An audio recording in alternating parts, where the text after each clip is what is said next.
I'm not sure that on this line, a little further down, it says, we will use soft metals, aging accelerators, sedatives in the food and the water and also in the air. And I know a lot of people think of like gold when you're talking about soft metals, but I took this to mean water soluble, or the soft metals like lead, mercury, that you could mix into products like food, water, and in the air. Yeah, and toothpaste.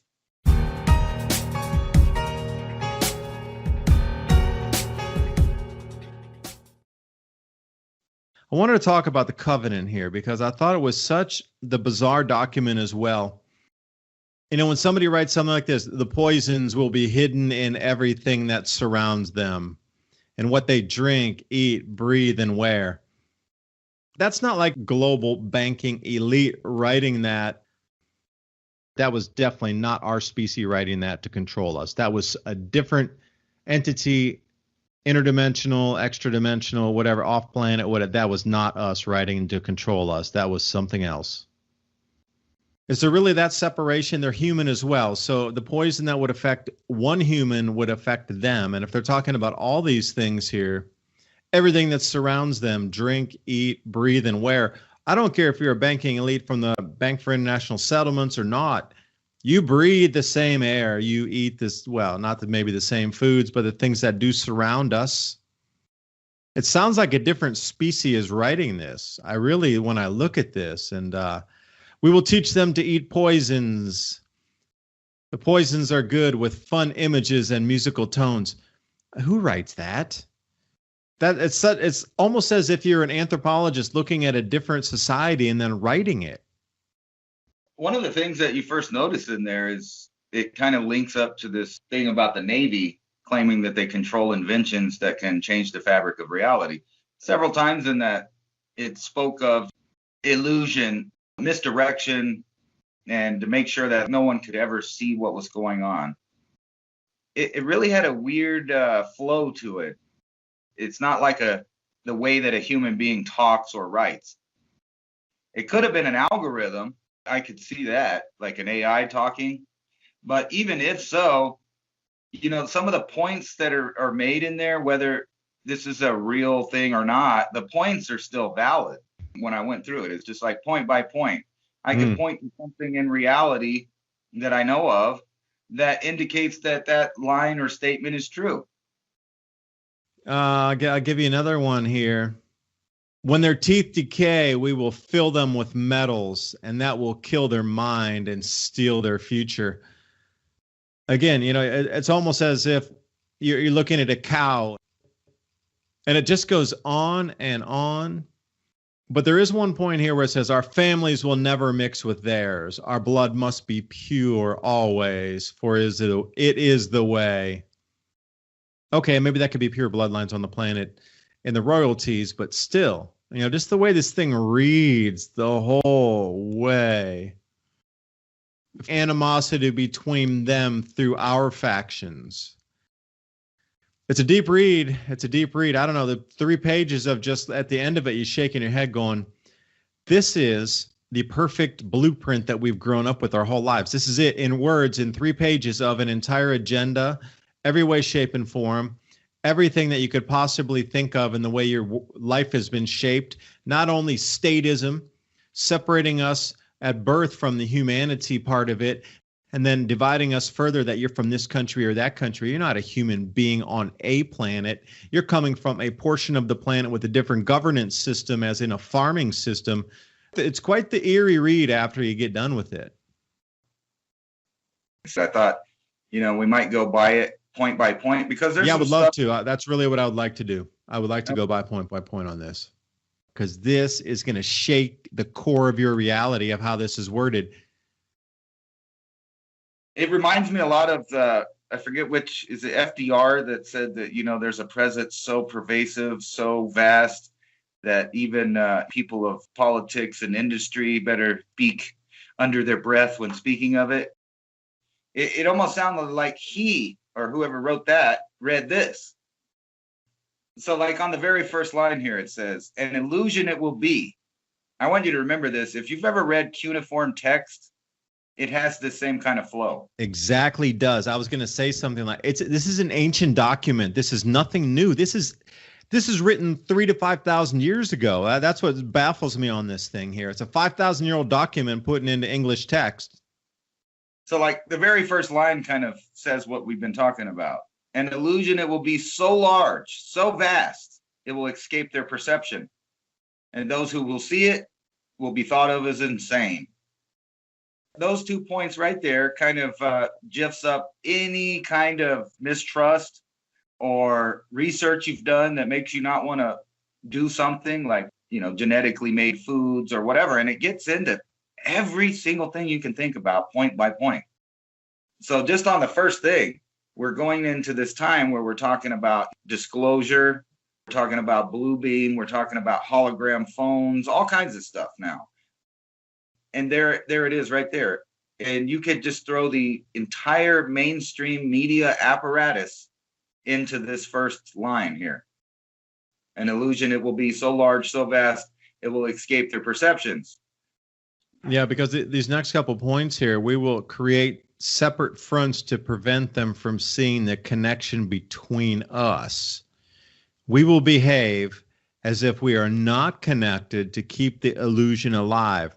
Our goal will be to accomplish one drop at a time so as never to bring suspicion upon ourselves. This will also prevent them from seeing the changes as they occur. And that's exactly what's happened. This drip feed, slow boil in the pot of a frog that we've seen our entire lives, nothing ever changes. The only thing that changes are the mechanisms of control that get tighter and tighter every year.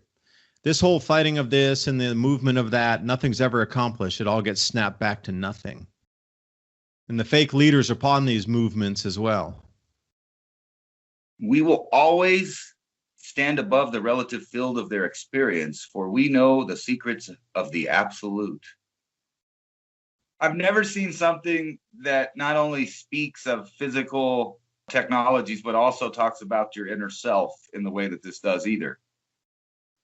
I'm not sure that on this line, a little further down, it says, we will use soft metals, aging accelerators, sedatives in the food and the water and also in the air. And I know a lot of people think of like gold when you're talking about soft metals, but I took this to mean water soluble, or the soft metals like lead, mercury, that you could mix into products like food, water, and in the air. Yeah, and toothpaste. Talking about it in a different way, like in this right here, the soft metals, it's a fact that they are putting additives of barium and strontium and aluminum and things like that into fuel. But these same things can be found in your food and in the water supply. Thinking these people are all drinking it, and taking a bath in it, and taking a shower in it. Water is something we can't get around touching, being around. So if you really were going to put something really subtle, like it says above that, we will use our knowledge of science and technology in subtle ways so that they will never see what's happening. And it's that, just like you said, it's a long stretch of incrementalism. So that tells me that whoever's controlling the agenda or the plan either has a lifespan way longer than ours, or it's a single-minded entity that never strays off the path of the intended goal. Well, that would come to that next point where it says, we will work together always and will remain bound by blood and secrecy.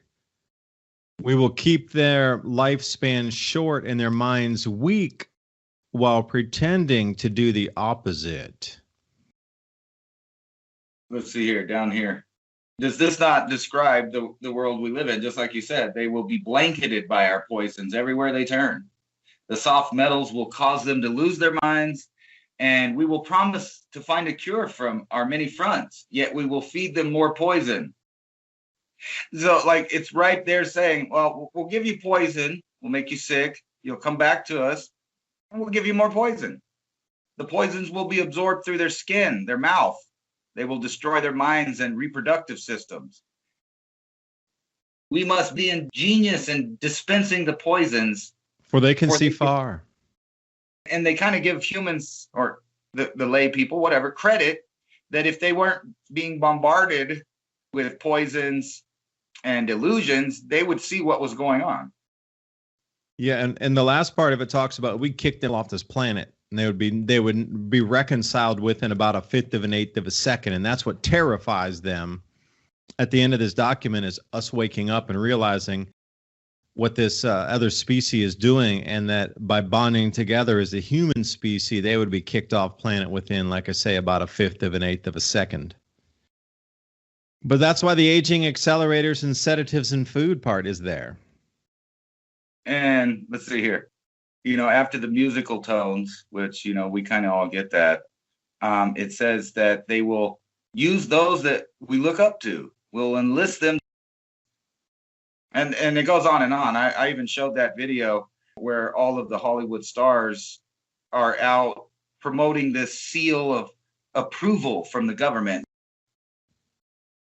We'll use their fear as a weapon. We'll establish governments and establish opposites. We will own both sides. Their minds belong to us, and they will do what we say. If they refuse, we shall find ways to implement mind-altering technology in their life. There's a bunch of points in a lot of these that it kind of sounds like the art of war, and the fact that they're, talking about making their enemy dumb, sick, and mentally inept. Their ability to learn has been affected.